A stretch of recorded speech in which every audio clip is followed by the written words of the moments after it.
agradecer a Andrés la oportunidad para debatir con él, que siempre es estimulante,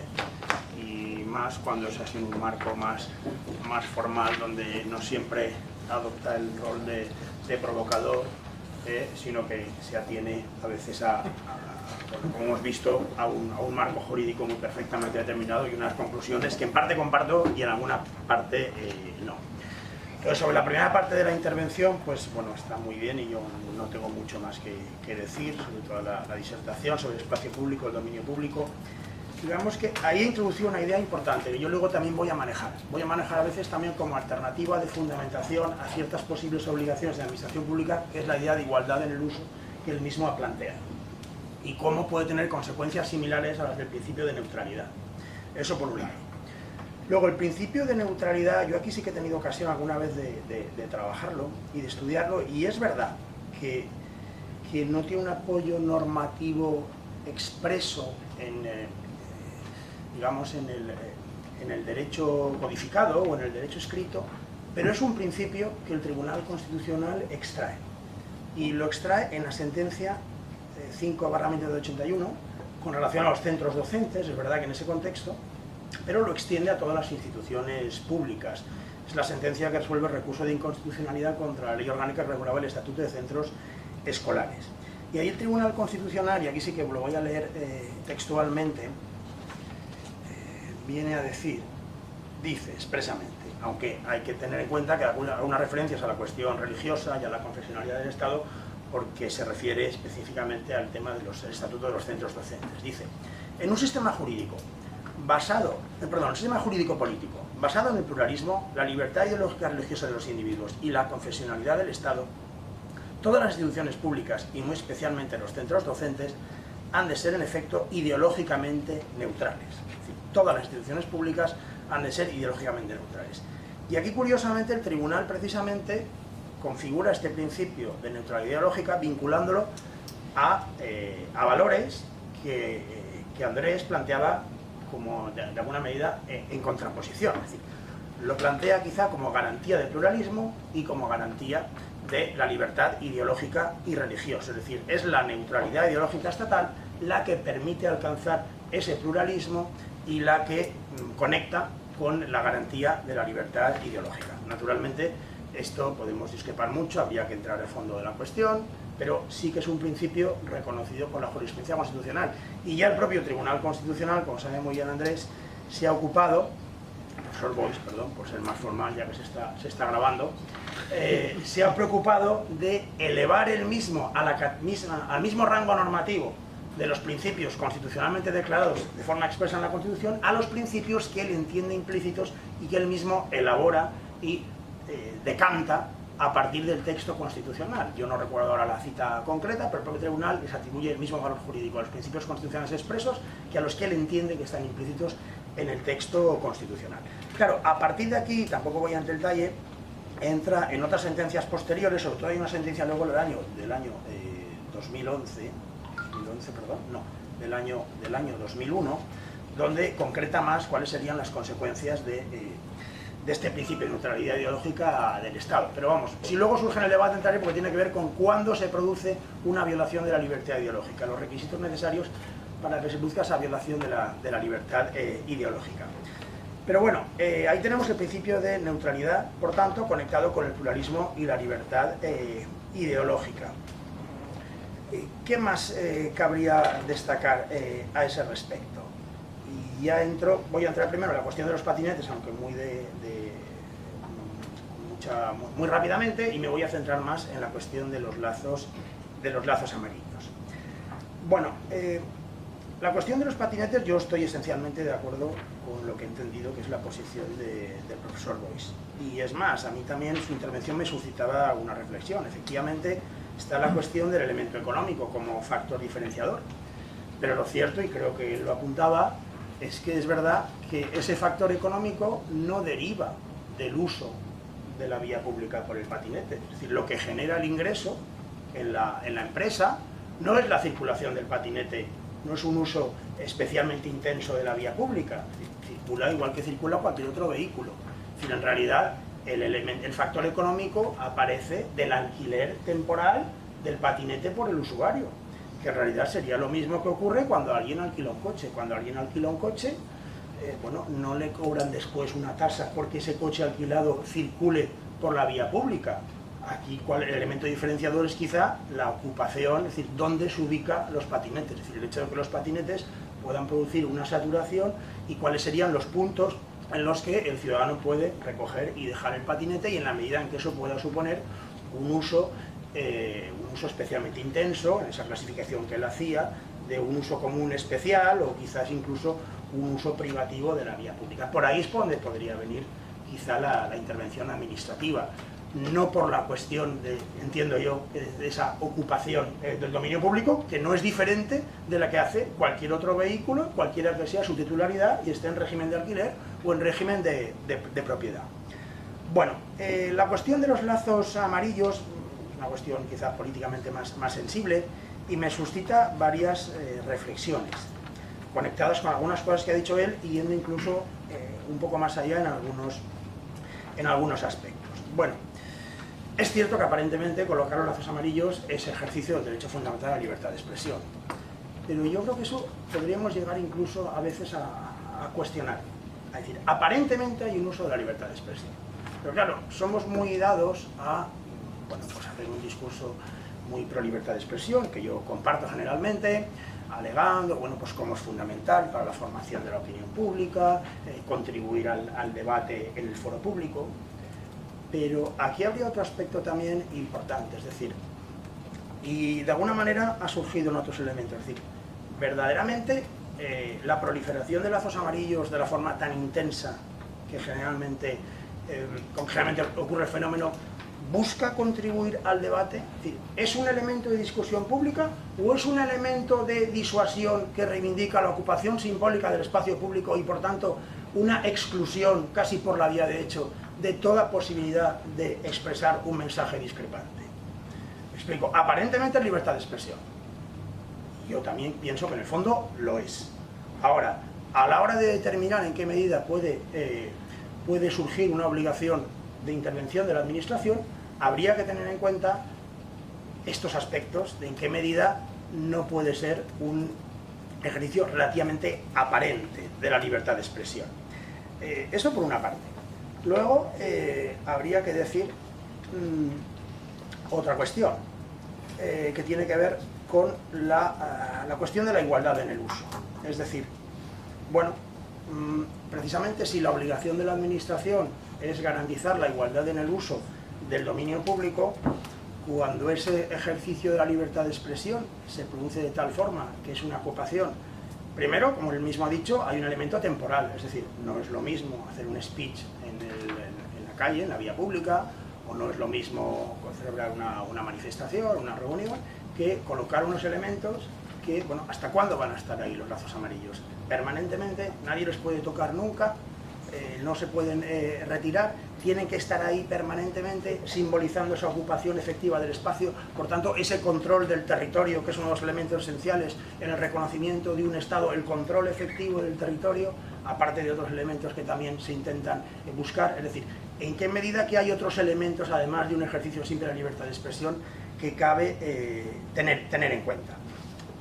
Bien, precisamente la igualdad en el uso del dominio público yo creo que podría justificar contra el principio de neutralidad en ciertas circunstancias, no en todas las ocasiones, una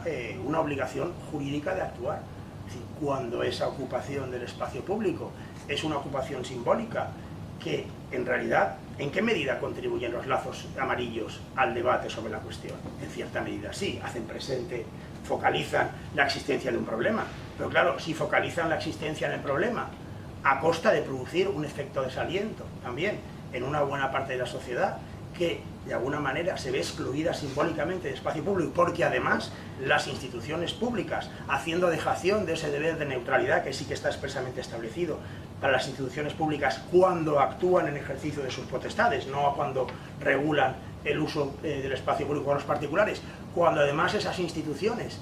se suman a esas posiciones exhibiendo el mismo símbolo en los espacios públicos institucionales, evidentemente eso vulnera la igualdad entre las opciones políticas, porque supone un reconocimiento simbólico de una determinada opción que inevitablemente transmite una sensación de exclusión de la vida pública, de las instituciones y del espacio público de aquellos ciudadanos que no están en situación efectiva de igualdad por esa ocupación especialmente exhaustiva del dominio público, de manera que quiera manifestarse en contrario. La única posibilidad que tiene es retirar una parte de esos lazos amarillos para tratar de liberar un espacio en el que ejercer su propia expresión. Yo creo que es un elemento que también habría que tenerlo en cuenta. Bueno, luego respecto a las razones que el profesor Boix alegaba, que se alegan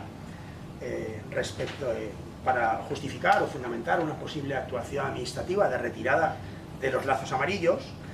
yo básicamente las comparto. La idea de ensuciar, bueno, efectivamente eso es una cuestión en la que hay una cierta discrecionalidad, pues claro, es decir, estos lazos amarillos, bueno, pues muchas veces son de plástico, y estamos hartos de oír que el plástico no se degrada nunca, y que el plástico, es decir, ese plástico son lazos amarillos y están atados, pero se vuelan, desaparecen, van a parar al mar. Es decir, bueno, ahí habría un elemento a tener en cuenta, pero efectivamente. Segundo, la cuestión de la saturación.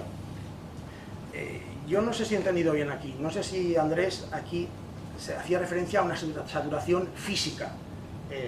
del espacio público por esos lazos amarillos, pero claro, hay también una saturación en el ambiente político, es decir, y se remite a lo que antes manifestaba, es decir, la finalidad de los lazos públicos es la crítica a la existencia de presos que se consideran presos políticos, o es precisamente visibilizar que las calles serán siempre nuestras. Es decir, que no hay espacio para el disidente, que se quiera o no se quiera, el espacio público pertenece a una determinada opción política y que por lo tanto el espacio está ocupado y ahí no hay lugar para visibilizar una opinión discrepante, porque las propias instituciones además, precisamente no sirviendo con objetividad los intereses generales, aunque efectivamente podemos debatir hasta qué asomo cómo se definen los intereses generales se sirven de una manera u otra desde las políticas que llevan a cabo las actuaciones, pero no patrimonializando las instituciones que son de todos y no convirtiendo en patrimonio de una determinada opción política las instituciones públicas, pero es decir, con el refuerzo de las instituciones públicas transmitiendo esa idea de exclusión que en muy buena medida puede estar en el trasfondo del uso particularmente intenso de los lazos amarillos. Claro, no estamos hablando de que se coloquen lazos amarillos en una parte de la plaza o en una parte de la playa, no, estamos hablando de ocupar la plaza entera, de ocupar la playa entera. Estamos ocupando de crear un ambiente y una sensación que transmite una hostilidad manifiesta a los ciudadanos. Es cierto que la libertad de expresión hay que protegerla cuando ofende y cuando molesta, pero una cosa es que ofende, una cosa es que pueda ofender o molestar la idea expresada, y en esa idea tiene todo el derecho a ser expresada y tiene toda la protección jurídica, y otra cosa es que esa idea sea expresada en una forma que transmita un mensaje de exclusión y un mensaje de ocupación simbólica absoluta y completa de los espacios públicos. Y ahí entramos en un factor diferencial. Y aquí entramos en el tercer factor, y dice, efectivamente, no cabe argumentar para justificar la retirada de los lazos públicos que son hirientes, que ofenden, no. Efectivamente, la libertad de expresión puede ser ofensiva y merece especial protección en esos casos, que como él decía muy bien, es cuando provocan la necesidad de protegerla, cuando hay ciudadanos que lo perciben como una agresión.